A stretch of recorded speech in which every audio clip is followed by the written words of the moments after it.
नमस्कार दोस्तों, कैसे हैं? उम्मीद है अच्छे होंगे। देखिए, इस वीडियो में हम देखेंगे जितने भी आपके जनजातीय आंदोलन हैं जो इम्पोर्टेंट हैं, जो एग्ज़ाम में आते रहते हैं, चाहे वो आप कोई भी कॉम्पिटिटिव एग्ज़ाम दे रहे हों, तो वो जितने इम्पोर्टेंट हैं उन सभी का इसमें चर्चा करेंगे। चलिए एक-एक करके देख लेते हैं। तो इसमें अगर बात की जाए क्या-क्या हम लोगों को देखना है, तो यहाँ देख सकते हैं सन्यासी विद्रोह, पहाड़िया, तमार, चुआर, चेरो, पागलपंथी, हो, भील, खैराजी, खासी, कोल, भूमिज, कंध, कोका, रंपा, संथाल, मुंडा, ताना भगत और भावी या सल्फी आंदोलन।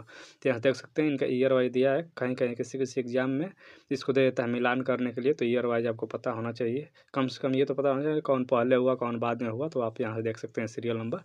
इसमें देखिए बहुत जो पास-पास है उनको नहीं पूछता, कुछ इम्पोर्टेंट्स हैं, वो लास्ट में क्वेश्चन भी देखेंगे, तो वो आपको पता चले जैसे संथाल, मुंडा, ताना अब ये दे दिए एक साथ और कहे कि इनमें से कौन-सी मतलब कौन-सी घटना पहले हुई, कौन-सी घटना बाद में हुई, तो वो चीज़ें आपको थोड़ा-सा पता होना चाहिए कौन कब हुआ था।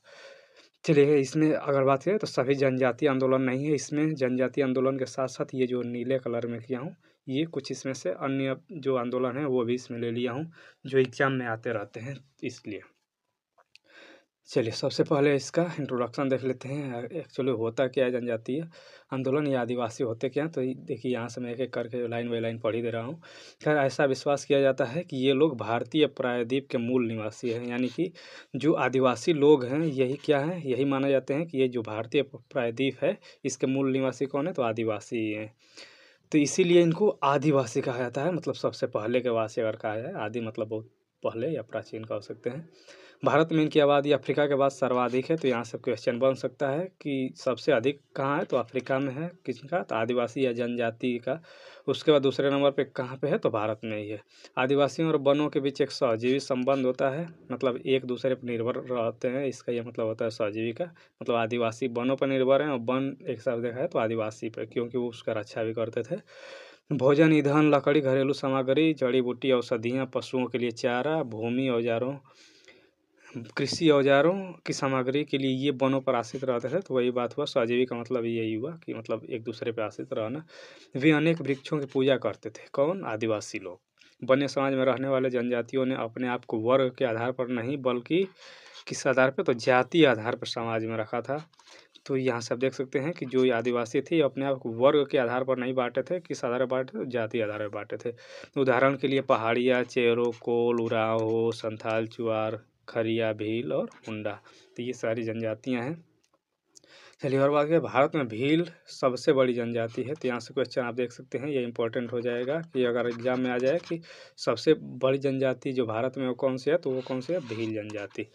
जो कहाँ पे रहती है? मध्य प्रदेश, आंध्र प्रदेश, गुजरात, कर्नाटक, राजस्थान एवं त्रिपुरा राज्यों में पाई जाती है। गोंड इस देश की दूसरी बड़ी जन है, तो दूसरी जो है सेकेंड नंबर पे कौन है, तो वो गोंड जनजाति है।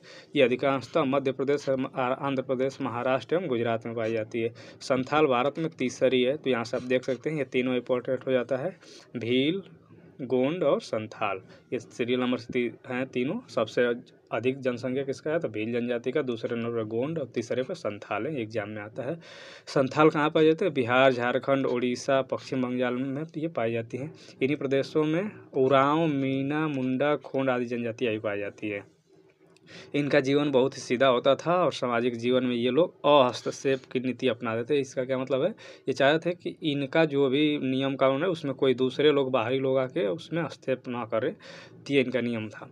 अंग्रेजों ने इंग्लैंड में हो रही औद्योगिक क्रांति को समर्थन देने के लिए जंगलों से कच्चा माल प्राप्त करने की अपनी इच्छा से प्रेरित होकर कुछ शोषणकारी नीतियाँ बनानी शुरू कर दी, जिससे आदिवासी समूहों में आक्रोश पैदा हो गया। तो ये मुख्य कारण रहा एक सब देखा जाए तो, चूँकि एक जब अंग्रेज आए तो इंग्लैंड में जो है कुछ वस्तुओं की ज़रूरत पड़ रही थी, जो कि यहीं से जैसे कच्चे माल हो गए जंगल से जो ले आते थे, तो वो अब उसके लिए ये शोषण करने लगे आदिवासियों का। तो एक हिसाब से देखा जाए तो इनमें आदिवासी जो है उनका अंग्रेज़ों के प्रति आक्रोश पैदा हो गया था। प्रारंभ में आदिवासी समूह बिना किसी प्रतिबंध के कृषि, शिकार, मछली पकड़ने और वन उत्पादों का उपयोग करने जैसे गतिविधियों पर निर्भर थे। आदिवासी अपना कानून, इनका जो है अपना खुद का कानून हुआ करता था, लेकिन अंग्रेजी राज्य विस्तार के पश्चात उनके व्यक्तिगत कानूनों में पुलिस प्रशासन का हस्तक्षेप होने लगा। तो वही जो अभी शुरू में देखे कि हस्तक्षेप की नीति ये वाला अपनाते थे ये लोग, मतलब इनका खुद का कानून हुआ करता था, लेकिन जब अंग्रेज आए तो अपना खुद कानून लागू करने लगे इन पर, जिसके कारण वो क्या हुआ था, दुखी थे। इसी वजह से आदिवासी जिनके पास पहले अपनी ज़मीन थी, अपनी मतलब उनकी अपनी ज़मीन पर भूमिहीन और बंधुआ मजदूर की स्थिति तक सिमट रह गए। मतलब जिनका खुद का अपना जंगल तो एक हिसाब से देखा जाए तो आदिवासियों का ही था, लेकिन उसी ज़मीन पर, अपने उसी जंगल की ज़मीन पर ये क्या होने लगे, ये भूमिहीन होने लगे और बंधुआ मजदूर की तरह ये केवल काम करने के लिए सिमट रह गए।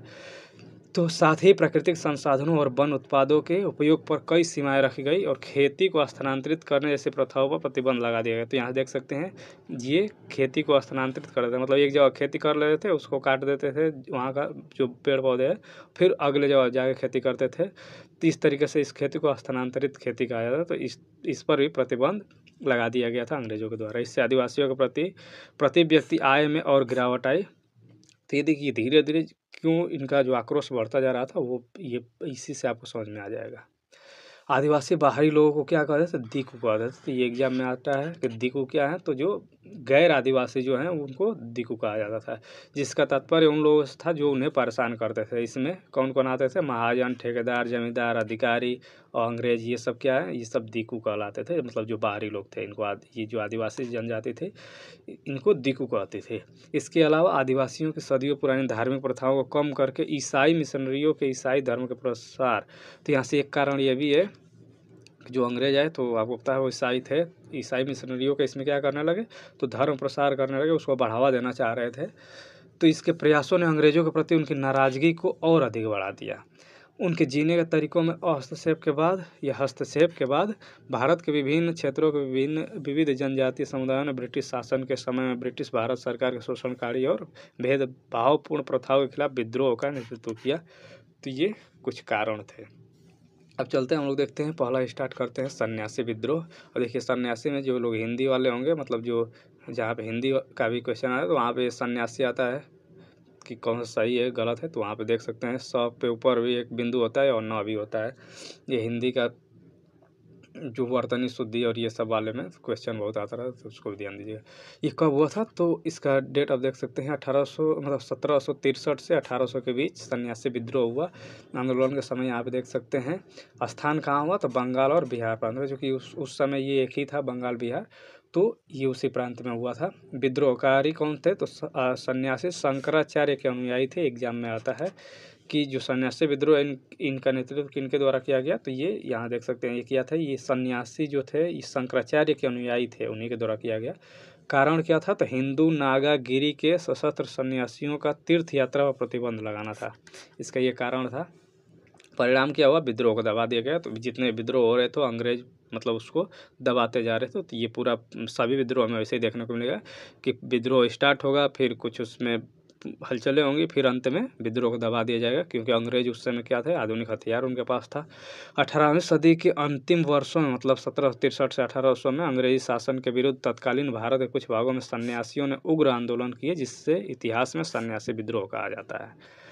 यह आंदोलन अधिकांशतः उस समय ब्रिटिश भारत के बंगाल और बिहार प्रांत में हुआ था। बंकिम चंद्र चटर्जी, अब देखिए ये एग्जाम में आने वाला क्वेश्चन है, बंकिम चट्टोपाध्याय भी कहीं लिखा रहेगा, कहीं चटर्जी। तो इनके द्वारा 1882 में एक उपन्यास जो लिखा गया, उसका नाम क्या था, आनंद मठ। ये सब एग्जाम में आता है, 1882 भी आता है। अब ऐसे पूछ देगा कि आनंद मठ उपन्यास जो है किनके द्वारा लिखा गया है, तो बंकिम चंद्र चटर्जी। इसमें किसका वर्णन किया गया, किसका जिक्र किया गया, तो सन्यासी विद्रोह का। तो ये क्वेश्चन काफ़ी इंपॉर्टेंट है, ये वाला लाइन, यहाँ से 2-3 क्वेश्चन बनते हैं। सन्यासी विद्रोह का प्रमुख कारण अभी बता दें, हिंदू नागा और गिरी के सन्यासियों तीर्थ यात्रा प्रतिबंध। इन सन्यासियों में अधिकतर जो थे वो किसके थे, तो शंकराचार्य के अनुयायी थे। सन्यासी विद्रोह को खत्म करने के लिए बंगाल के गवर्नर जनरल कौन थे, तो वारेन हेस्टिंग ने कई कठोर कदम उठाए थे। अंग्रेजों द्वारा 1820 ईस्वी तक सन्यासी विद्रोह का दमन कर दिया गया। तो यहाँ से आप देख सकते हैं अंत में दमन कर दिया गया। चलिए अब आता है पहाड़िया विद्रोह कब हुआ, तो लगभग यहाँ देख सकते हैं 1779 से 85 के मध्य हुआ। इसके कौन प्रमुख नेता था, तिलका माझी। यहाँ से देख सकते हैं ये इमेज है, यहाँ सब देखिए। यह जाति जो थी, पहाड़िया जाति जो थी, ये जनजाति, ये युद्ध प्रिय थी। मतलब ये युद्ध आराम से कर लेते थे। अगर इनका जो भी ये नियम कानून था उसका कोई, अगर उसके अपोजिट कोई आता था या उनको मतलब हटाने के लिए कहा तो फिर तो वो लोग युद्ध के लिए तैयार हो जाते थे। इनका निवास स्थान कहाँ है, भागलपुर के राजमहल पहाड़ियों के क्षेत्र में था।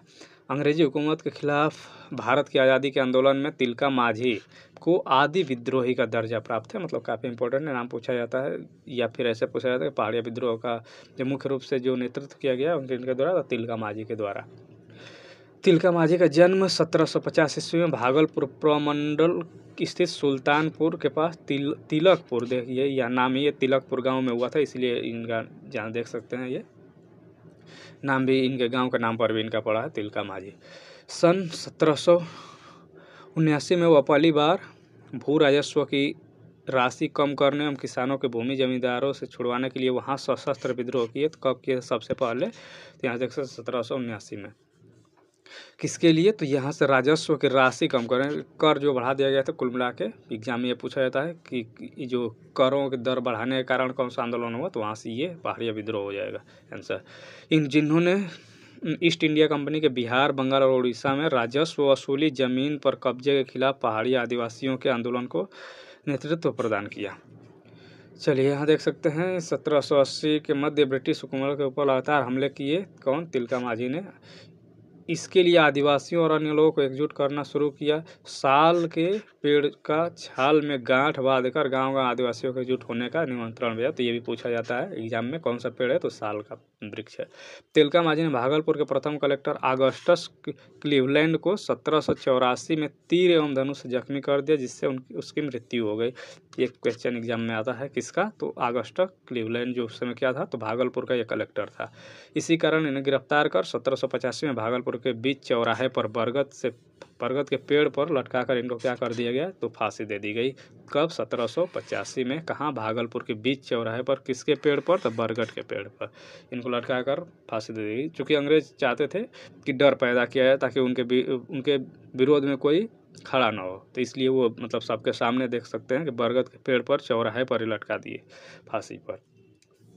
चलिए अब आता है नेक्स्ट जो है ये तमार विद्रोह है। ये कब हुआ? 1789 से 94 के मध्य उरांव जनजाति द्वारा ये किया गया था। यहाँ से अभी नाम याद रखिए। तमार विद्रोह किसके द्वारा? उरांव जनजाति द्वारा। क्षेत्र कौन सा? छोटा नागपुर का क्षेत्र था। सन 1789 में छोटा नागपुर के उरांव जनजाति ने जमींदारों के शोषण के खिलाफ, तो यहाँ से देख सकते हैं किसके खिलाफ? तो जमींदारों के शोषण के खिलाफ आंदोलन किया। यह सन 1794 तक चलता रहा और अंग्रेजों की सहायता से इसे बहुत ही क्रूरतापूर्ण तरीके से दबा दिया गया। तो शुरू में बताया कि अंत में क्या कर रहे थे अंग्रेज, मतलब पहले तो ऐसे कर रहे थे धीरे धीरे, फिर अंत में काफ़ी क्रूरतापूर्ण तरीके से दबा देते थे आंदोलन को। फिर भी विद्रोह की अग्नि समाप्त नहीं हुई। आगे चलकर इनका विरोध जो है मुंडा और संथाल के साथ मिलकर प्रदर्शित हुआ। तो ये जो जनजाति थी उरांव जनजाति, ये अंत में कहाँ मिल गई? तो ये मुंडा और संथाल के जो विद्रोह अंत में जो बाद में जाके चालू हुआ, तो उसमें भी ये लोग जाके पार्टिसिपेट किए थे। उसके बाद चलिए आता है चुआर विद्रोह। ये कब हुआ? 1769 से लेकर के और 1805 तक लगभग ये चलता रहा। इसके मुख्य नेता कौन है? दुर्जन सिंह और करणगढ़ की रानी शिरोमणि। तो ये एग्जाम में पूछता है कि इसके जो चुआर विद्रोह के जो मुख्य नेता है तो कौन थे? तो यहाँ से रानी शिरोमणि का नाम आता है उसमें। अंग्रेज अधिकारी जंगल महाल के भूमिज को चुआर या चुआड़ कहते थे। तो ये जो चुआर और चुआड़ जो होते थे ये कौन से? ये अंग्रेजों के द्वारा कहा जाता था। किनको? जंगल के जो महाल या भूमिजों को जो थे उनको, इसलिए इनके विद्रोह को चुआर विद्रोह कहा गया। चुआर जनजाति तत्कालीन बंगाल प्रांत के मिदनापुर, बांकुड़ा और मानभूम आदि क्षेत्रों में पाई जाती थी। तो यहाँ से आप ये वाला नाम याद रखिए। वैसे तीनों नाम आपको इंपॉर्टेंट है, पूछ सकता है किस क्षेत्र में पाया जाता है। तो मिदनापुर, बांकुड़ा और मानभूम में। अंग्रेजों की लगान व्यवस्था के खिलाफ इन लोगों में भी असंतोष था। किसके व्यवस्था? तो लगान आपको पता है काफ़ी कर लगाए जाते थे, तो उसी के विरोध में इनका भी था असंतोष। अतः मिदनापुर स्थित करणगढ़ की रानी शिरोमणि कहाँ की थी? ये तो मिदनापुर की थी। कौन? रानी शिरोमणि के नेतृत्व में चुआरों ने विद्रोह का झंडा खड़ा किया। अंग्रेजों के खिलाफ यह विद्रोह एक लंबे समय तक जारी रहा, लेकिन सन 1798 ईस्वी में यह चरमोत्कर्ष पर था। मतलब सबसे अगर देखा जाए कि सबसे ज़्यादा किस समय हुआ, तो ये 1798 में हुआ। सरकार ने 6 अप्रैल 1799 को रानी शिरोमणि को गिरफ्तार कर कलकत्ता जेल भेज दिया, परंतु इससे चुआरों के विद्रोह की अग्नि शांत नहीं हुई। मतलब वो लड़ते रहे। अंत में क्या हुआ? आगे चलकर ये भूमिज जनजाति के लोगों के साथ गंगा नारायण द्वारा आयोजित किए गए विद्रोह में शामिल हो गए। तो यहाँ से देख सकते हैं भूमिज जनजाति के द्वारा जो आंदोलन चलाया गया था उसके ये किसके द्वारा चलाया गया? तो गंगा नारायण के द्वारा। तो यहाँ से अभी क्वेश्चन आ सकता है एग्जाम में। यह विद्रोह मुख्यतः बंगाल के बांकुड़ा क्षेत्र में, शुरू में ही बताया, इनमें से अधिकांश स्थानीय जमींदारों के यहाँ पाइक या मतलब पाइक का आया था। पाइक जो थे वो सिपाही, जो सिपाही का काम कर रहे थे उन्हें पाइक का आया था। तो ये भी एग्जाम में पूछा जा सकता है। तो वेतन के बदले उन्हें ज़मीन दी जाती थी जो पाइकान ज़मीन कहलाती थी। तो जो मतलब सिपाही जो थे उनका वेतन के रूप में क्या मिलता था, उन्हें ज़मीन दी जाती थी। उस ज़मीन का ही नाम क्या था, पाइकान ज़मीन। अंग्रेज शासकों ने कब्जा जमाते ही चुआर की पुश्तैनी ज़मीनें छीन छीन कर नए जमींदारों के हाथ बेचना और इन जमींदारों के साथ मिलकर नई प्रजा बसाना शुरू किया। साथ ही पाइक मतलब सिपाही को हटाकर बाहर से ला लाकर पुलिस को उनकी जगह नियुक्त किया गया। तो आप देख सकते हैं, पहले तो ये जो वहाँ के स्थानीय लोग थे उन्हीं को ये पुलिस बनाते थे, मतलब सिपाही बनाते थे। अंत में वो बाहरी लोगों को ला लाकर वहाँ पे बनाने लगे। इससे हजारों पाइक जमीन, घर द्वार, जीविका साधन सब कुछ खोकर दर दर की ठोकरें खाने लगे। इन पाइकों मतलब सिपाहियों और किसानों की सम्मिलित शक्ति ने विद्रोह की वो आग लगा दी जिससे बुझाना अंग्रेज शासकों के लिए बड़ा कठिन हो गया था। चलिए हम यहाँ देख सकते हैं चुआर विद्रोह का। इस विद्रोह का प्रमुख नारा क्या था, अपना गांव अपना राय, दूर भगाओ विदेशी राय। तो ये इसका नारा था। ले गुडियार, कैप्टन फोर्ब्स और मेजर क्राफ्ट को इस विद्रोह को दमन हेतु भेजा गया था। किसको भेजा गया था, तो यहाँ से आप देख सकते हैं। लगभग 30 वर्ष से अधिक समय तक इस अशांत क्षेत्र में शांति बहाल करने हेतु अंग्रेजों ने इस क्षेत्र के लोगों को कुछ सुविधाएं देने का निर्णय किया। 1805 ईस्वी में जंगल महल जिला के निर्माण के बाद इस क्षेत्र में पुनः शांति व्यवस्था बहाल हो गई। तो ये तो रहा चुआर। अब आ गया चेरो विद्रोह। कब, तो 1800 में भूषण सिंह द्वारा राजा चूड़ामल राय के खिलाफ। ये देख सकते हैं किसके द्वारा चला गया, तो भूषण सिंह के द्वारा। किसके खिलाफ, तो राजा चूड़ामल राय के खिलाफ। क्षेत्र कौन सा था, तो पलामू क्षेत्र था। बिहार में पलामू क्षेत्र में रहने वाले चेरो जनजाति ने अपने राजा के खिलाफ विद्रोह किया। उस समय चूड़ामल राय जो थे वहाँ के शासक थे, मतलब राजा थे। अंग्रेजों के शोषण करने के खिलाफ भूषण सिंह के नेतृत्व में चेर जनजाति के लोगों ने सन 1800 में खुला विद्रोह किया। राजा की मदद करने के लिए अंग्रेजी सेना बुलाई गई। मतलब जो उस समय राजा थे जो अंग्रेजों के हिसाब से काम कर रहे थे, तो अंग्रेज उनका हेल्प करते थे उनकी रक्षा करने के लिए। तो वहाँ से वही दे रहा है कि राजा की मदद करने के लिए जब उनके विद्रोह चालू होगा राजा का, तब क्या हुए, अंग्रेज सेना बुलाई गई। कर्नल जोन्स के नेतृत्व में आई सेना ने इस विद्रोह को दबा दिया और सन 1802 में भूषण सिंह को फांसी दे दी गई, क्योंकि ये इसके नेतृत्व कर रहे थे। इनको फांसी दे दी गई कब, 1802 में। चलिए अब आता है पागलपंथी विद्रोह। कब हुआ, 1813 से 31। 13 को उल्टा कर दीजिए 31 बन जाए, तो इसके बीच हुआ था। तो यहाँ समय देख सकते हैं, शुरुआत कब, 1813 में। नेतृत्व करता है इसके पूछता है एग्जाम में, तो टीपू शाह या टीपू पागल भी इसे इन्हें कहा जाता था। इन्हीं के नेतृत्व में क्या हुआ था, ये पागलपंथी विद्रोह हुआ था।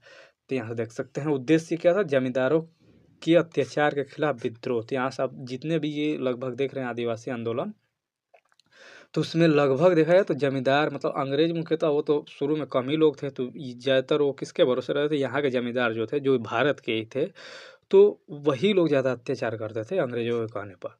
तो उन्हीं के खिलाफ यह भी विद्रोह था। यह विद्रोह बंगाल में हुआ था। करम शाह के उत्तराधिकारी पुत्र। तो यहाँ से ये एग्जाम में इम्पोर्टेंट हो सकता है कि जो टीपू थे या टीपू शाह या टीपू पागल, तो ये किसके थे, तो ये करम शाह के उत्तराधिकारी पुत्र थे। इन्होंने क्या किया, जमींदारों के अत्याचार के खिलाफ स्थानीय गारो जनजाति द्वारा। तो यहाँ से एग्जाम में आ सकता है किस जनजाति के सहयोग से हुआ था आंदोलन, तो गारो जनजाति के सहयोग से 1813 में विद्रोह किया। पागलपंथी एक प्रकार का अर्ध धार्मिक संप्रदाय था। तो यहाँ से देख सकते हैं ये चूँकि पागलपंथी जो है ये जनजातीय आंदोलन नहीं, ये लगभग देखा जाए तो क्या है, तो ये धार्मिक संप्रदाय के हिसाब से विद्रोह हुआ था। तो चूँकि एग्जाम में आता है इसलिए इसको इसी में कवर कर दिया हूँ। यह संप्रदाय उत्तरी बंगाल में करम शाह द्वारा चलाया गया था। तो यहाँ से ये भी पूछ सकता है पागल पंथ जो चलाया गया था वो किसके द्वारा, तो ये करम शाह के द्वारा चलाया गया था। चलिए अब आ गया हो विद्रोह 1820, 22 और 32 में ये लगभग हुआ था। तो नेतृत्वकर्ता राजा पराहत। ये एग्जाम में इम्पोर्टेंट है। क्षेत्र कौन सा, सिंह भूमि या छोटा नागपुर का जो क्षेत्र है वहीं ये इसका क्षेत्र रहा हो विद्रोह का। सन 1820 से 21 में छोटा नागपुर के सिंहभूम जिले में बहुत बड़ा विद्रोह हुआ। यहाँ का राजा जगन्नाथ सिंह था जिसने अंग्रेजों का संरक्षण स्वीकार कर लिया। मतलब ये देखा जाए तो अंग्रेजों के साथ मिल गया। हो जाति के लोगों ने अंग्रेजों की सहायता से राजा की बढ़ती हुई, मतलब ये अंग्रेजों की सहायता से राजा की बढ़ती हुई शक्ति एवं शोषण का विरोध किया। तो किसने विरोध किया? तो हो जाति के लोगों ने, इसलिए इसका नाम भी हो विद्रोह। किसका? चूंकि जो है राजा को कौन सहायता दे रहा था? तो अंग्रेज दे रहे थे। इससे अंग्रेजी सेना ने क्रूरतापूर्ण ढंग से दबा दिया। आगे चलकर इन लोगों ने भी मुंडा विद्रोह में स्वयं को शामिल कर लिया। तो यहाँ देख सकते हैं धीरे धीरे जो शुरू के थे वो अंत में जाते जाते किसी दूसरे विद्रोह में शामिल होते जा रहे हैं। चलिए अब आता है भील विद्रोह। ये 1818 से 48 तक लगभग चलता रहा। नेतृत्वकर्ता कौन है? सेवाराम त्र्यंबक। तो यहाँ से इम्पोर्टेंट है। क्षेत्र कौन सा है? तो खानदेश में, मतलब इस क्षेत्र में ये भील विद्रोह हुआ था। देखिए यहाँ पे एक और है, 1914 से 1915 में भी ये हुआ है। यहाँ इसके नेतृत्वकर्ता का ये भी भील विद्रोह ही है जो यहाँ पे मैं लिखा हूँ, इसलिए इधर लिख दिया हूँ साइड में एक, कि जो 1914 से 15 में भील विद्रोह हुआ, इसके नेतृत्वकर्ता कौन थे? दौलत सिंह थे। ये क्षेत्र कौन सा था? बांसवाड़ा और डूंगरपुर दक्षिणी राजस्थान का क्षेत्र था। तो ये दो भील विद्रोह है। यहाँ दोनों को अलग अलग तरीके से देखिएगा। एक तो 1818 से 48 तक चला, एक 1914 से 15 तक चला। दोनों के नेतृत्वकर्ता अलग अलग है। यहाँ से देख सकते हैं क्षेत्र भी अलग अलग। ये खानदेश है, ये दक्षिणी राजस्थान का बांसवाड़ा और डूंगरपुर क्षेत्र है। तो चलिए देख लेते हैं हम लोग भील विद्रोह के बारे में। 1818 का भील विद्रोह जनजातियों द्वारा उठाया गया पहला ब्रिटिश प्रतिरोध आंदोलन था। जनजाति का शांतिपूर्ण जीवन एक लंबा इतिहास रहा है, लेकिन ब्रिटिश प्रशासन द्वारा किए गए परिवर्तनों और सामंती व्यवस्था ने उन्हें सरकार के खिलाफ उग्र बना दिया। वर्ष 1818 में सभी भील आदिवासी राज्यों ने एक संधि पर हस्ताक्षर करने के लिए ब्रिटिश प्रशासन से हाथ मिलाया। अब अंग्रेज असली मालिक बन गए थे, मतलब ये हस्ताक्षर कर लिए थे अंग्रेजों के साथ एक साथ मिल के। तो अब क्या उसमें थे? पहले तो ये खुद मालिक हुआ करते थे जनजाति लोग ही यहाँ के, क्योंकि वही यहाँ के मूल निवासी थे। लेकिन ये जब चूँकि क्या कर लिए, तो एक संधि पर हस्ताक्षर कर लिए, तो उसमें अब क्या था कि अंग्रेज खुद अब असली मालिक बन गए, क्योंकि अब उन्हें राज्य के बाहरी और आंतरिक दोनों मामलों में हस्तक्षेप और नीति निर्माण का अधिकार सौंप दिया गया था। इसके अलावा भीलों को जंगल में प्रचुर मात्रा में उत्पादित विभिन्न उत्पादों के उपभोग और उपयोग के अधिकारों से वंचित कर दिया गया। मतलब पहले जो जंगल से वो लोग अपना जो भी उत्पाद प्राप्त करते थे उस पर भी उनको क्या कर दिया गया? अंकुश लगा दिया गया। तो यहाँ देख सकते हैं। चलिए अब देखिए, इससे जनजाति की अंग्रेजों के खिलाफ नाराजगी बढ़ गई। मतलब जो अब चूँकि उनको जंगल से ही सब कुछ काम होता था आदिवासी का, और उसी पर रोक लगा दिया गया, तो इससे अंग्रेजों के खिलाफ उनका क्या हो गया? नाराज़गी और बढ़ गई, क्योंकि उन्हें विभिन्न बुनियादी सुविधाओं से वंचित किया जा रहा था। ब्रिटिश सरकार ने असंतोष को दबाने के लिए विद्रोह को कुचलने के लिए सेना भेजी। घने जंगल में लगातार बढ़ती कठिनाइयों के कारण विद्रोह को पूरी तरह से कुचलने के लिए सेना जंगल में गहराई तक जाने में सक्षम नहीं थी, क्योंकि ये लोग जंगल में ही रहते थे आदिवासी, और अंग्रेज जो थे उसमें उतने अंदर का जंगल के बारे में बहुत जानते नहीं थे, तो इसलिए वहाँ पे इतने सक्षम नहीं थे जाने में। अंत में एक ब्रिटिश प्रतिनिधि कर्नल वाल्टर ने आदिवासियों के साथ शांति समझौता किया। तो यहाँ से भी ये देख सकते हैं कि कौन ब्रिटिश प्रतिनिधि था, तो कर्नल वाल्टर था। किसमें? भील विद्रोह में। मूल निवासियों को उनके विभिन्न करों, उनके वन अधिकारों में रियायत दी गई। मतलब जो आप देख ही रहे समझौता हुआ, शांति समझौता, तो उसमें कुछ इनको रियायतें दी गई। भले ही अंग्रेज विद्रोह को दबाने का दावा कर सकते थे, फिर भी भीलों के निवास वाले क्षेत्र में वो कभी भी अस्थायी शांति हासिल करने में सक्षम नहीं थे। तो चूँकि वो जंगल के राजा हुआ करते थे, तो इसलिए पूरी तरह से दबाया नहीं जा सका। फैराजी विद्रोह 1820 से 1858 ईस्वी तक लगभग चला। समय आज देख सकते हैं 1820 में शुरुआत। नेता कौन थे? ये इंपॉर्टेंट हो जाता है, दादू मीर। फैराजी लोग शरीयतुल्लाह द्वारा चलाए गए संप्रदाय के अनुयायी थे। तो यहाँ से आप देख सकते हैं कि जो ये फैराजी लोग हुआ करते, ये कौन थे? तो शरीयतुल्लाह द्वारा चलाया गया संप्रदाय जो था उसके अनुयायी थे फैराजी लोग। ये आंदोलन बंगाल में हुआ था। इसके नेता दादू मीर थे। मोहम्मद मोहसिन दादू मीर, इन्हीं का नाम है, मोहम्मद मोहसिन का, ने जमींदारों की ज़बरदस्ती वसूली का विरोध करने के लिए किसानों को संगठित किया। यह अंग्रेजों एवं जमींदारों के विरुद्ध किसान आंदोलन था। तो यहाँ से आप पूछा जा सकता है कि फैराजी विद्रोह क्या? तो ये किसान देखा है, तो ये किसान आंदोलन था। दादू मीर ने नारा दिया, क्या नारा दिया? समस्त भूमि का मालिक खुदा है। तो यहाँ से आप नारा देख सकते हैं। यह विद्रोह 1838-57 तक चलता रहा, और कालांतर में इस संप्रदाय के अनेक समर्थक कहाँ फिर जाके मिल गए? तो ये बहावी आंदोलन जो हुआ आगे चल के, उसमें सम्मिलित हो गए इस संप्रदाय के। तो ये फैराजी जो लोग थे। अब आता है खासी विद्रोह 1829 से 33 तक। खासी विद्रोह 1829 और 33 के बीच उत्तर पूर्वी पहाड़ी यानी खासी पहाड़ी जो कि असम और मेघालय का हिस्सा है पर हुआ था। ये कब हुआ था? तो 1829-33 के बीच। ये पूछा जा सकता है कि ये कहाँ हुआ था? तो ये खासी पहाड़ी जो कि किस क्षेत्र में पाया था? असम और मेघालय का हिस्सा है। इस विद्रोह का प्रमुख कारण क्या था? ब्रिटिशों द्वारा वहाँ की स्थानीय जनजातियों को जबरन सड़क निर्माण में लगाया जाना, जिसके विरोध में उन्होंने यह विद्रोह किया। तो यहाँ से आप देख सकते हैं इसका मुख्य कारण क्या है? तो जबरन सड़क निर्माण में लगाया जाना। जो लगाना तो ठीक है, उनको उस हिसाब से वेतन नहीं मिलता था जो काम करते थे। इस विद्रोह का नेतृत्व राजा तीरथ सिंह, मुकुंद सिंह एवं बार मालिक ने किया। तो ये पूछा जा सकता है कि खासी विद्रोह का नेतृत्व किन्होंने किया? तो ज़्यादातर नाम ये देता है तीरथ सिंह, बाकी तीनों का नाम आप याद रख रहिए। अंततः 1833 में ब्रिटिश सेना द्वारा इस विद्रोह को कुचल दिया गया। तो अंत में तो यही परिणाम होना था। चलिए, कोल विद्रोह 1831 से 1832 के आसपास। नेता कौन थे? तो बुद्धू भगत। एग्जाम में पूछता है, काफ़ी इम्पोर्टेंट है। किस क्षेत्र में हुआ था? छोटा नागपुर जो कि झारखंड का क्षेत्र था, यहाँ के ये निवासी थे कोल विद्रोह की शुरुआत छोटा नागपुर क्षेत्र में मुंडा, उराव और अन्य जनजातियों के द्वारा सन 1831 में हुआ। प्रारंभ में ही यह जनजाति शांतिपूर्ण कबीलाई जीवन व्यतीत कर रहे थे, मतलब शुरू में तो शांतिपूर्ण तरीके से रहते थे। बाद में अंग्रेजों की लगान व्यवस्था और शोषण नीति उनके जमींदारों द्वारा उन पर लागू कराया गया। तब कोलों ने जमींदार के रूप में मानकी या महतो का विरोध किया।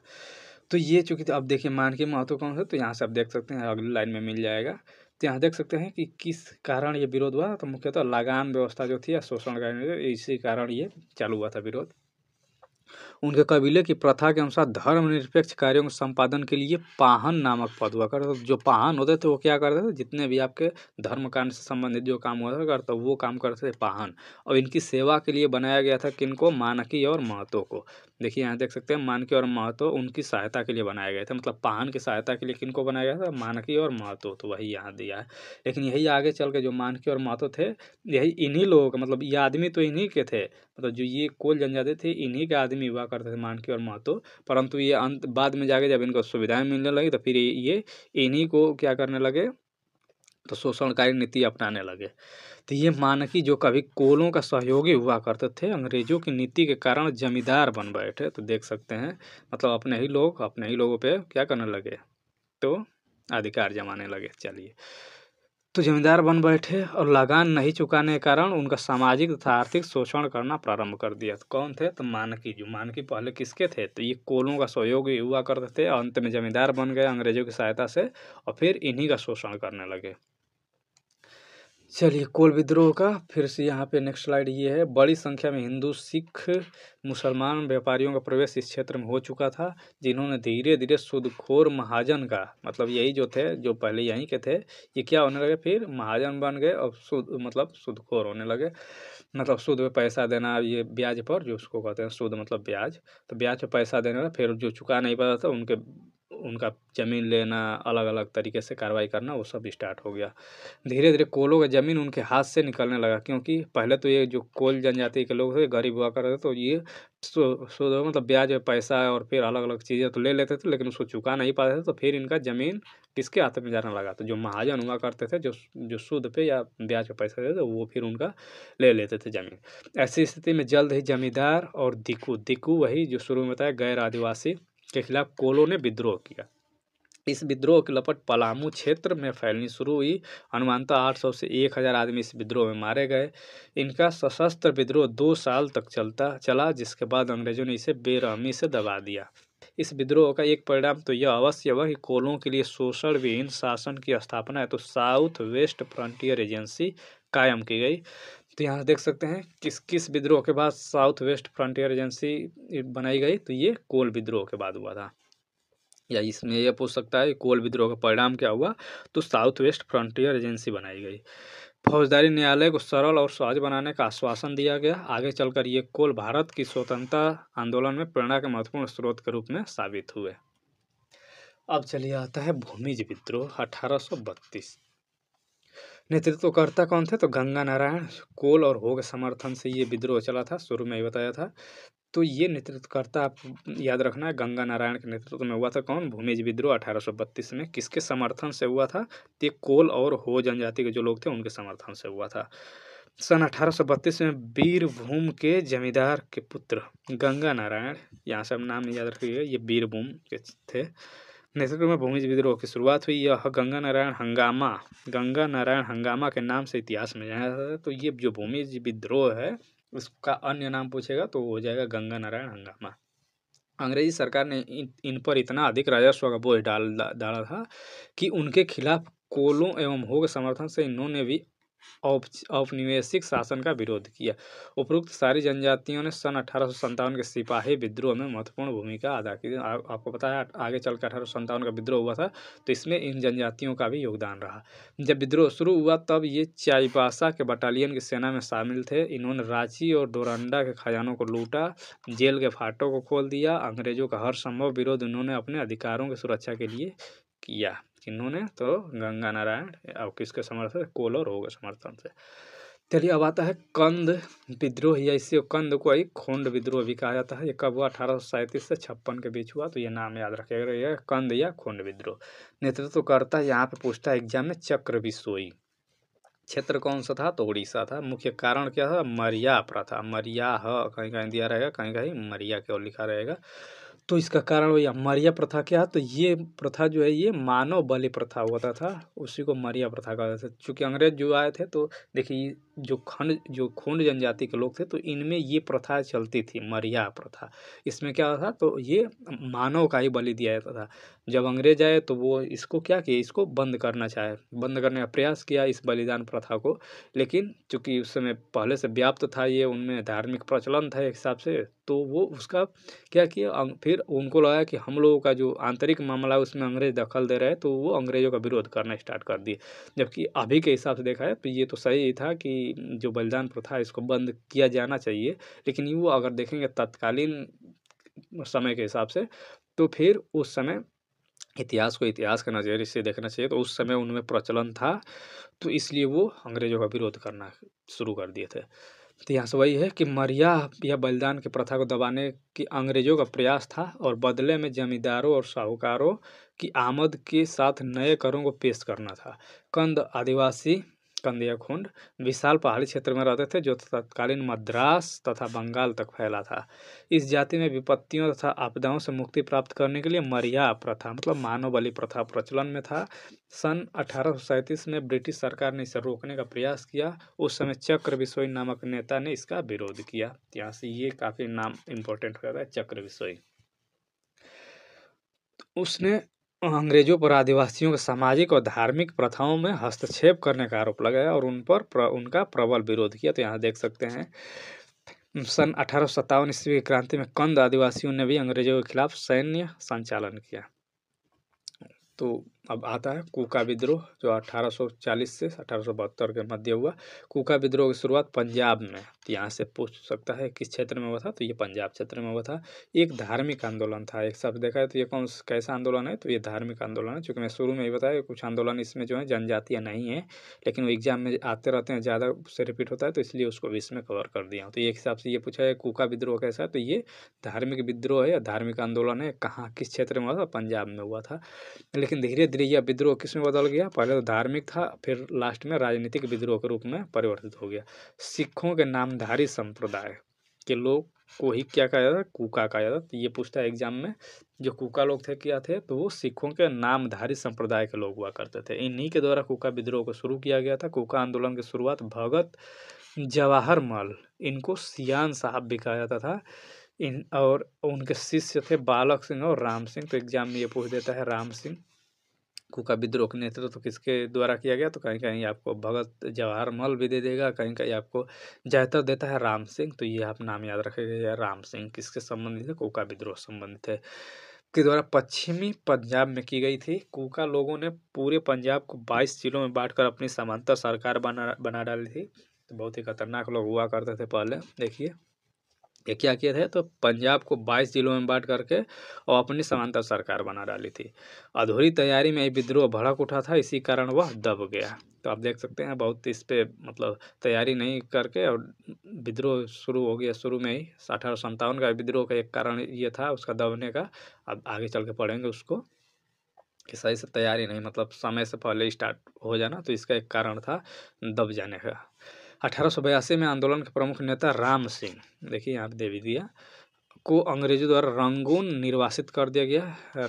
रंगून आप जानते हैं प्राचीन नाम है किसका, म्यांमार का, जहां 1885 में उनकी मृत्यु हो गई। बिना नेता के आंदोलन कमजोर पड़ गया और धीरे धीरे पूर्णतः खत्म हो गया।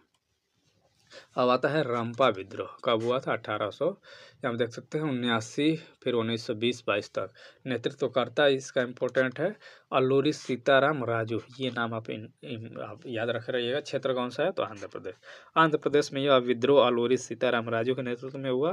1879 से लेकर 1920-22 तक छिटपुट ढंग से चलता रहा। आंध्र प्रदेश के तटवर्ती क्षेत्र में रंपा आदिवासियों ने अंग्रेज सरकार समर्थित मनसबदारों के खिलाफ यह विद्रोह किया था। तो यह किसके खिलाफ था तो मनसबदार जो हुआ करते थे, जो कि अंग्रेजों क्या थे ये समर्थन करते थे। इस विद्रोह का प्रमुख कारण क्या है, मनसबदारों की मनमानी, उनका भ्रष्टाचार और समाज में जंगल कानून की व्याप्त होना था। सेना की मदद से ईस्ट इंडिया कंपनी की सरकार ने 1880 में इस विद्रोह को दबा दिया। रंपाओं को मुट्टा तथा उनके जमींदार को मुट्टादार कहा जाता था। तो यहाँ से ये आप एग्जाम में दे सकता है कि मुट्टा क्या होते थे, तो ये रंपा, जो रंपा ये होते थे उन्हीं को मुट्टा कहा जाता और जो जमींदार थे उनको मुट्टादार कहा जाता था। सुलिवन ने रंपाओं के विद्रोह के कारणों की जांच की थी। उसने नए जमींदारों को हटाकर पुराने जमींदारों को रखने की सिफारिश की थी। तो जांच कौन किया था रंपाओं के विद्रोह का, तो सुलिवन ने किया था, ये आप याद रखिएगा। अब आता है काफ़ी इंपॉर्टेंट है संथाल विद्रोह 1855-56, ये डेट पूछ देता है, तो ये काफ़ी इंपॉर्टेंट, खासतौर से आप बिहार से रिलेटेड कोई एग्जाम दे रहे हैं तो उसमें बहुत ज़्यादा ही इंपॉर्टेंट ये हो जाता है संथाल विद्रोह। इसके प्रमुख नेता कौन है, सिद्धू। जैसे 4 लोग हैं, 4 भाई हैं, यहाँ देख सकते हैं सिद्धू, कान्हू, चांद भैरव, ये नाम आप याद रख लिए, रट लीजिएगा। मैं तो ये कहूँगा ये कहाँ से थे, तो ये भागना डे गांव के चुलू संथाल के 4 पुत्र थे। इनको ये भी कहा जाता है कि ये 4 लोग थे, ये क्या थे, तो ये खास भाई जिसको सहोदर भाई कहा जाता है, मतलब एक ही पुत्र, एक ही उदर से पैदा हुए। तो ये किसके पुत्र, किनके पुत्र थे, तो चुलू संथाल के पुत्र थे चारों लोग, सिद्धू, कानू और चांद भैरव। तो यहाँ शुरू से चलिए थोड़ा देख लेते। संथाल विद्रोह संथाल जनजाति द्वारा ब्रिटिश ईस्ट इंडिया कंपनी और जमींदारी प्रणाली दोनों के खिलाफ वर्तमान झारखंड, पश्चिम बंगाल और बिहार के क्षेत्र में एक विद्रोह था। चलिए इसका नेतृत्व करता हुए बता दिया। 4 भाई थे, सिद्धू, कानू और चांद भैरव। संथालों ने मुख्य रूप से राजमहल और भागलपुर के बीच के क्षेत्र पर कब्जा किया। राजमहल और भागलपुर का जो बीच का क्षेत्र है इसी को दमन एको कहा जाता है, तो ये भी एग्जाम में आता है। इन्होंने बाहरी लोगों को दिक्कू कहते थे के खिलाफ भी विद्रोह किया, जिन्हें क्या कहा जाता है, तो दिक्कू कहा जाता है जो बाहरी लोग हैं। इसमें गैर आदिवासी मतलब आदिवासी को छोड़ करके बाकी जितने भी लोग थे उनको दिक्कू कहते थे ये लोग। सन 1854 तक आते आते आदिवासियों ने चिरस्थायी प्रबंध द्वारा अत्यधिक राजस्व वसूली, सामाजिक प्रतिबंध और कई तरह के आर्थिक करों में छुटकारा पाने और कई सभाओं का आयोजन करना आरंभ किया। तो देखिए ये मुख्यतः किसके कारण हुआ, तो यहाँ देख सकते हैं ये जो राजस्व वसूली अत्यधिक होने लगा, मतलब अत्यधिक कर जो था, मतलब ज़्यादा कर बढ़ा दिया गया, तो उसके विरोध में हुआ था मुख्यतः। देख सकते हैं साहूकारों ने संथालों से 50% से लेकर 500% तक अत्यधिक ब्याज दर वसूल की थी। 1855 में 10,000 से अधिक संथालों ने औपनिवेशिक सरकार के खिलाफ विद्रोह किया। तो कितने, 10,000 से अधिक, वैसे 50 से 60,000 तक इसमें कहीं कहीं दिया रहता है। सशस्त्र विद्रोह का आरंभ दीसी नामक स्थान में अत्याचारी दरोगा महेश लाल की हत्या से आरंभ हुआ। तो यह भी लाइन इंपॉर्टेंट हो जाता है, ये खासतौर से यदि आप बीपीएससी के एग्जाम देते हैं तो। सरकारी दफ्तरों, महाजनों के घर तथा अंग्रेजों की बस्तियों पर आक्रमण किया गया। संथालों द्वारा सबसे बड़ा असंतोष भागलपुर से लेकर बर्धमान तक रेल लाइन परियोजना जो थी, ये मुख्यतः इसका मतलब असंतोष अगर देखा जाए तो ये एग्जाम में यही पूछता है कि जो संथाल विद्रोह हुआ उसका सबसे प्रमुख कारण क्या है। तो एक तो ये देता है कि जो अत्यधिक ब्याज दर हुआ, दूसरा ये देता है कि भागलपुर से लेकर बर्धमान तक रेल लाइन परियोजना थी, तो इसका ये भी एक प्रमुख कारण है। इसमें ठेकेदारों ने बड़े पैमाने पर मजदूरों को काम में लगाया पर उचित मजदूरी नहीं दी। जब संथालों ने काम करने से इनकार कर दिया तब उन्हें बुरी तरह से पीटा गया। 1856 में उन्होंने अंततः ब्रिटिश सरकार ने पकड़ लिया और आंदोलन को बेरहमी से दबा दिया। चूँकि ये विद्रोह करने लगे फिर, तो अंग्रेज वही काम करते थे, क्या करते थे, पकड़ करके बेरहमी से दबा देते थे, जितने भी आंदोलन हुए हैं, शुरू से ही देखते आ रहे हैं। यहीं के विद्रोहियों ने आगे चलकर सन 1857 की क्रांति को भी प्रभावित किया। क्योंकि आप देख रहे हैं 55 में तो ये हुआ ही, उसके बाद 57 का क्रांति हुआ, जो आपका सिपाही विद्रोह हुआ था 1815 में, या भारत का प्रथम स्वतंत्रता संग्राम भी, जो कुछ लोग के द्वारा कहा जाता है, तो उसमें ये लोग सहायता किए थे, फिर चल गए। अब आता है मुंडा विद्रोह, 1895 से 1901 तक लगभग इसका है डेट। इसके प्रमुख नेता कौन है? तो बिरसा मुंडा, ये भी काफ़ी इंपॉर्टेंट है। बिरसा मुंडा के द्वारा चला गया था मुंडा विद्रोह 1895 से 1901 तक। अब देखिए इसमें कौन सा क्षेत्र है? तो छोटा नागपुर कबाठार या झारखंड का क्षेत्र में यह हुआ था। इसे उलगुलान विद्रोह भी कहा जाता है, तो ये भी इम्पोर्टेंट है कि मुंडा विद्रोह को क्या कहा जाता है? उलगुलान विद्रोह कहा जाता है। बिरसा मुंडा का जन्म 15 नवंबर 1884 को पलामू जिले के तमाड़ के निकट उलियाहू नामक गांव में हुआ था। सन 1895 में उन्होंने क्या किया? अपने आप को ईश्वर का दूत घोषित कर दिया। मतलब ये लोग ये विश्वास दिलाते थे, जितने भी मुंडा जनजाति के लोग थे उन्हें, कि मैं क्या हूँ? तो मैं ईश्वर का दूत हूँ, मुझे ईश्वर ने यहाँ भेजा है आप सभी का कल्याण करने के लिए। तो इस तरीके से ये क्या करते थे? ये उनके सामने मतलब अपने बातों को रखते थे इस प्रकार से। यह विद्रोह 1895 से प्रारंभ हुआ था, 1901 तक चलता रहा। मुंडाओं में सामूहिक खेती का प्रचलन था, और इस सामूहिक खेती को क्या कहा जाता था? खुटकुटी कहा जाता था। तो यहाँ देख सकते हैं एग्जाम में कि खुटकुटी क्या है? तो ये सामूहिक खेती है। बिरसा मुंडा का उदय एक चमत्कारी नेता के रूप में हुआ था। बिरसा मुंडा लोगों को विश्वास दिलाते थे कि ईश्वर ने मुझे अपना दूत बनाकर तुम्हारे पास भेजा है, मुझ में ईश्वर की दिव्य शक्तियां हैं, मैं तुम्हें इस शोषण और अन्याय से मुक्त कराऊंगा। तो इस तरीके से वो क्या करते थे? मुंडा जनजाति के जो लोग थे उनमें इस तरीके से बातें करते थे। धीरे धीरे लोगों में यह विश्वास बढ़ता गया कि वास्तव में मुंडा में कोई चमत्कारी शक्ति है और ये इन दिकुओं को भगा सकता है। धीरे धीरे लोग बिरसा मुंडा को देखने के लिए एकत्रित होने लगे। 1899 में क्रिसमस का दिन आपको पता है 25 दिसंबर, तो यहाँ डेट भी पूछ सकता है कि 25 दिसंबर 1899 में क्या हुआ? बिरसा मुंडा ने अचानक उग्र रूप धारण किया। अंग्रेजों को मार भगाने के लिए तथा जमींदारी और महाजनों को अत्याचारों से मुक्त कराने के लिए सभी मुंडाओं को एकत्रित करने लगे। इन्होंने आह्वान किया कि अब पूरी धरती क्या होगी? पूरी धरती पर मुंडाओं का शासन होगा।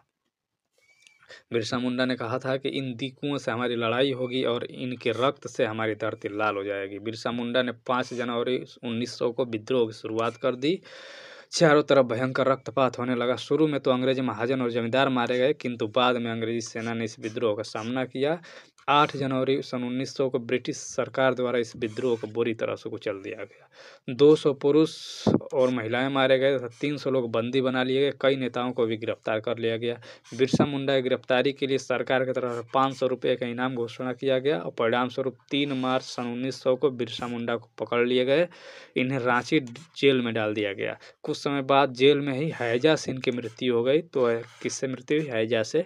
हालांकि इनमें बीमारी का कोई लक्षण नहीं दिखाई देते हैं। लोगों के अनुसार इन्हें जहर दिया गया था। तो ये एग्जाम में ये वाला लाइन आता है। तो ये मुंडा विद्रोह काफ़ी इंपॉर्टेंट है। चलिए अब आता है ताना भगत आंदोलन 1914। ताना भगत आंदोलन ब्रिटिश भारत के छोटा नागपुर क्षेत्र में स्थानीय ब्रिटिश अधिकारियों की नीतियों और स्थानीय जमींदारों सरकारी व्यापारी प्रथाओं के खिलाफ ओरांव या फिर इसी को उरांव जनजाति कहा जाता है, इनके द्वारा किया गया था। तो ताना भगत आंदोलन किनके द्वारा? ओरांव या ओरांव जनजाति के लोगों द्वारा किया गया था। यह आंदोलन अप्रैल 1914 में जातरा भगत के नेतृत्व में, तो नेतृत्वकर्ता कौन थे? तो जातरा भगत थे। यह एक ऐश्वर्यवाद, मांस, शराब और जनजातीय नृत्य से परहेज का आंदोलन था। ताना भगत ने ब्रिटिश द्वारा उन पर लगाए गए करों का विरोध किया। गांधी के सत्याग्रह आंदोलन से पहले ही एक सत्याग्रह नागरिक अवज्ञा आंदोलन का आयोजन किया। तो यहाँ से एग्जाम में आ सकता है कि नागरिक अवज्ञा का आंदोलन किनके द्वारा किया गया? ताना भगत के द्वारा। सत्याग्रह आंदोलन से पहले ये किया गया था। चलिए अब आता है बहावी या सल्फी आंदोलन। दोनों नाम एक ही है, बहावी या सल्फी आंदोलन। बहावी या सल्फी आंदोलन एक अतिवादी इस्लामिक आंदोलन था, जिसका श्रेय किसको जाता है? तो इमाम मोहम्मद बिन अब्दुल बहाव, नाम में देख सकते हैं बहाव, इसीलिए इसका नाम भी है बहावी आंदोलन। ये 1703 से 1900 के आसपास, तो ये जो अरब कंट्री है वहाँ पे ये चला गया था। किनके द्वारा? इमाम मोहम्मद बिन अब्दुल वहाब। भारत में पूछता है एग्जाम में, चूँकि हम लोग एग्जाम भारतीय का दे रहे हैं, तो मुख्यतः यही क्वेश्चन आता है कि भारत में बहावी आंदोलन कहाँ शुरू किया गया था? पटना से 1820 में। और ये क्या था? इस्लामी धार्मिक पुनरुत्थानवादी आंदोलन था। तो अभी के हिसाब से देखा जाए तो ये मतलब देखा जाता है, इसमें लोगों को ये समझाया जाता था कि वो क्या फॉलो करें, तो इस्लामिक धर्म को फॉलो करें, इस हिसाब से इसमें कहा जाता था। भारत में इसका नेतृत्व जो है वो सैयद अहमद बरेलवी के द्वारा किया गया था। तो कब? तो ये देख सकते हैं लगभग। तो एग्जाम में ये पूछता है कि भारत में इसके बहावी या सल्फी आंदोलन के नेतृत्वकर्ता कौन है? तो सैयद अहमद बरेलवी हैं। ये काफ़ी इंपॉर्टेंट हो जाता है। चलिए अब आता है PYQ। जितने भी अभी तक ऊपर हम लोग देखें जनजातीय आंदोलन से संबंधित क्वेश्चन कैसे आते हैं एग्जाम में, तो वो देख लेते हैं यहाँ से। कह कि निम्नलिखित में से कौन सा विद्रोह आंदोलन लंबी दाढ़ी रखने पर कर लगाए? मतलब लंबी दाढ़ी रखने पर भी कर लगाया जाता था, इसके कारण कौन सा विद्रोह हुआ? तो ये बहावी आंदोलन या सल्फी आंदोलन जो ऊपर देखे तो ये हुआ था। यहाँ से अब ये ऑप्शन इसका C करेक्ट हो जाएगा। यहाँ से देख सकते हैं, अभी ऊपर जो बताया हूँ वही है यहाँ पे। चलिए, बिहार में बहावियों गतिविधियों का मुख्य केंद्र कौन सा था? तो बिहार में जो है वो कौन सा था? तो पटना से। अभी ऊपर वाले पिछले वाले स्लाइड में देख सकते हैं। किसने कर की नई व्यवस्था के विरुद्ध शोषणकारी शक्तियों का विरोध किया था? तो कर की नई व्यवस्था के लिए शोषणकारी शक्तियों का विरोध कौन सा? संथालियों ने। कब संथाल विद्रोह था? 1855-56 में। किसके नेतृत्व में संथाल विद्रोह 1855-56 हुआ? तो यहाँ देख सकते हैं, इसमें कोई नाम आपको दिख रहा है? राजकुमार शुक्ल, SN सिन्हा, शाहजहानंद सरस्वती, इसमें तो कोई भी नहीं दिख रहा है। संथाल विद्रोह, तो इनमें से क्या हो जाएगा? None of this. पीछे आप जाके देख सकते हैं, 4 भाई सौदर भाई सिद्धू कान्हू चांद भैरव के द्वारा यह किया गया था संथाल विद्रोह। बंकिम चंद्र चटर्जी का उपन्यास आनंद मठ में किस विद्रोह का चर्चा है? तो ये कौन सा है? तो ये सन्यासी विद्रोह। पीछे अभी देखे थे इसके बारे में, यहाँ ज़्यादा डिटेल में चर्चा नहीं करेंगे। बंकिम चंद्र चटर्जी उपन्यास जो इनका जो है आनंद मठ प्रकाशित कब किया गया था? तो ये देखिए अभी। तो एग्जाम में कैसे क्वेश्चन इधर उधर से आते हैं, तो इसलिए पूरा अगर आप जितना वीडियो बनाया हो उसको 1 से 2 बार देख लेते हैं तो आपका क्वेश्चन गलत होने का चांस कम रहेगा। निम्नलिखित से कौन सा घटना सबसे पहले हुई? तो शुरू में बताया था कुछ प्रमुख घटनाओं को आपको याद रखना है, कौन कब हुआ था। संथाल बिरसा मुंडा या फिर ताना भगत, तो ये लगभग सीरियल नंबर से ये संथाल विद्रोह आपको पता है कब हुआ था? तो 55-56 में। यहाँ से देख सकते हैं संथाल विद्रोह 55-56, मुंडा विद्रोह 95 से 1901 तक, और ताना भगत 1914 से लगभग 1920-21 तक ये चलता रहा था। तो ऑप्शन इसका A करेक्ट है। ताना भगत आंदोलन संबंधित है किससे? दलित आंदोलन से, आदिवासी आंदोलन से, किसान आंदोलन से। ताना भगत जो है ये किससे संबंधित है? तो आदिवासी या जनजातीय आंदोलन से संबंधित है। अभी देखे थे पीछे। बिरसा मुंडा किसके पक्ष में थे या किसके पक्ष में थे? ये झारखंड, उत्तरांचल या छत्तीसगढ़। तो बिरसा मुंडा जो है मुंडा जनजाति के थे। तो लगभग किस क्षेत्र में थे? तो ये झारखंड क्षेत्र के थे। कहीं कहीं रांची भी दे देगा। अभी नेक्स्ट क्वेश्चन उसी को देख लेते हैं। ये BPSC का एग्जाम में है, सन 2000 में आया हुआ। बिरसा मुंडा का कार्य क्षेत्र कौन सा था? मतलब कहाँ से आंदोलन चल रहा था? तो ये रांची जो झारखंड का क्षेत्र है वहाँ से। कूका आंदोलन को किसने संगठित किया था? गुरु रामदास, गुरु नानक या गुरु राम सिंह। तो अभी देखे थे कूका आंदोलन में कौन थे? तो गुरु राम सिंह थे। वैसे 3-4 नाम था वहाँ पे, मैं बताया था कि राम सिंह ज़्यादातर एग्जाम में जो है ऑप्शन में दिया रहता है। मानव वाली प्रथा जो था वो इसके निषेध के कारण अंग्रेजों के विरोध या विद्रोह करने वाली जनजाति का नाम क्या है? तो किसने किया था? मानव वाले मरिया प्रथा जिसे कहा जाता था। तो ये खोंड जनजाति के लोग जो थे वो किए थे मरिया प्रथा का। मतलब चूँकि जो मरिया प्रथा है मानव बलि प्रथा है, तो अंग्रेज उसको ख़त्म करना चाह रहे थे, लेकिन ये उसका विद्रोह कर दिया अंग्रेजों के खिलाफ। किसमें 1855 में संथाल विद्रोह का नेतृत्व किसने किया था? तो 4 सौदर भाई कौन? सिद्धू कान्हू चांद भैरव। ऑप्शन A करेक्ट है। 1855 में संथालियों ने किस अंग्रेज कमांडर को हराया था? तो यहाँ से ये हो जाएगा आपका कौन सा? मेजर बारो। कौन सा अंग्रेज कमांडर कौन था संथाली विद्रोह में? तो मेजर बारो था। 1831 में बुद्धो भगत के नेतृत्व में कोल विद्रोह किस क्षेत्र में हुआ था? कोल विद्रोह किस में हुआ था? कच्छ, सिंहभूम या पश्चिमी घाट, सतारा। तो कोल विद्रोह जो हुआ था वो किस में हुआ था? तो हुआ था सिंहभूम में। तो यहाँ सब देख सकते हैं कैसे एग्जाम में क्वेश्चन आता है। 2020 का ये क्वेश्चन है BPSC प्री का। चलिए, तो ये तो रहा है आपका जनजातीय आंदोलन संबंधित। मिलते हैं नेक्स्ट वीडियो में, तब तक के लिए देखते रहिए। धन्यवाद।